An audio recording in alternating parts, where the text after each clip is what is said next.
Welcome back to Toronto Wine Drinker, TorontoWineDrinker.com. Special day in my life right here. Because I haven't seen my wine teacher in a long time. This is Lesley.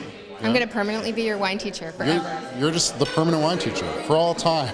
In fact, I wrote that on Facebook and I'm like, I'm going to see my wine teacher now, but I don't think you've taught me wine in, what, a year? Yeah, that's true. And you only took Wines 1 with me, like the very first step. That's right. But I guess it's like your first time, well, you know what I mean. Anyway, so my wine teacher, Lesley Provost from George Brown. You're still there. We'll talk about that in a second. purplelips.ca is the website. We are at the Edward Day Gallery on Queen Street West. Lesley, why are we here? We're here because wine and art, they're a perfect marriage. When you think about the ways that we enjoy culture and the ways that we talk about culture, wine and art, I think, have the most in common.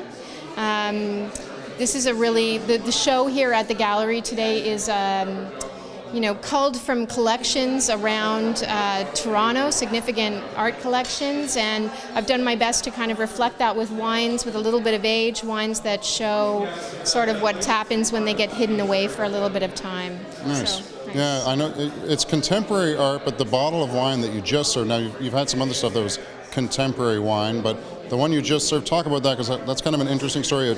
This winery has been around before Genghis Khan. Yeah. So Baron Ricascoli. I'm a Tuscany wine producer. Been around as a family business since 1141. They're not the oldest winery in the world. Wow. But second oldest. So 21 years before the birth of Genghis Khan, this company came around. We're talking about the time when Middle English was just starting to develop. But on the other hand, we're looking at a very modern example of Chianti. It's a 2010.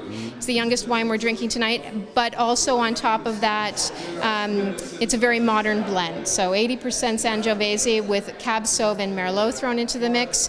The original Baron Ricascoli would have not been impressed with that because he had come up with the first recipe for Chianti and what Chianti was supposed to be, and there was no Bordeaux blend. I was going to say, in the old style of Chianti, you would never have found like the Cabernet Sauvignon or the Merlot, anything like that, right? Exactly. So that's more of a modern take, and I think it has its place, right? There's a backbone that Cab Sauv and Merlot can drive into other styles of wine, and very much in keeping with what people are accustomed and what people enjoy drinking today. It's helping me enjoy some of this art because I just don't understand the art.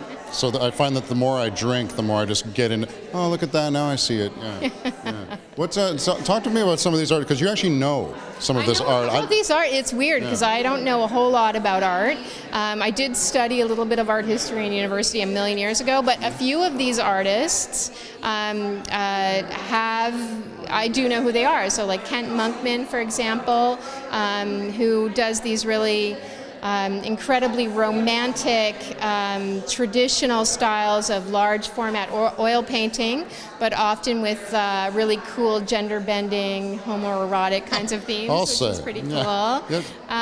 There's some pretty risque stuff in here. I don't know. I was looking at a piece of art over there where it's, the phallic symbols aren't exactly hidden, are they? It's just right out there, isn't it?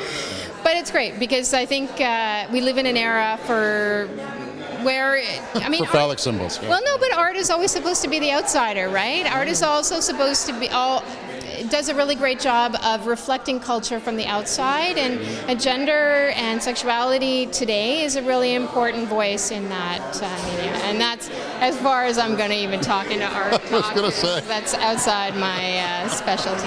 And just in case you thought it was all avant-garde, there's a couple of Leonard Cohen back there. I hear that. Yeah. You haven't seen them? No.